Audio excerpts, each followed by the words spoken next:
हे दृश्य आहेत छत्रपती संभाजीनगर जिल्ह्यातील। संभाजीनगर जिल्ह्याला तुफान पावसानं झोडपून काढलंय। यामुळे गलहाटी नदीला पूर आलाय, तर कचनेर येथील धबधबा देखील ओसंडून वाहू लागलाय।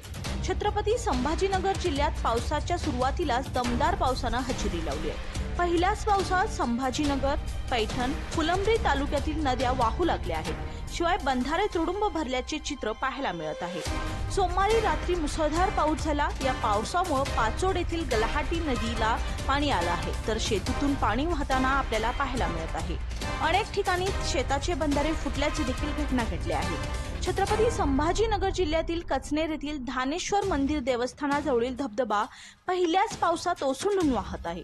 हा धबधबा बघण्यासाठी दरवर्षी छत्रपती संभाजीनगरसह पैठण तालुक्यातील हजारो पर्यटक बघण्यासाठी येतात। हा धबधबा गेल्या अनेक वर्षांनंतर पहिल्याच पावसात वाहत असल्यामुळे आज सकाळपासूनच निसर्गप्रेमी पर्यटक धबधबा बघण्यासाठी येथे गर्दी करत आहेत। असेच पावसाविषयक अपडेट सर्वात आधी मिळवण्यासाठी आमच्या हॅलो बळीराजा चॅनलला सबस्क्राईब करा।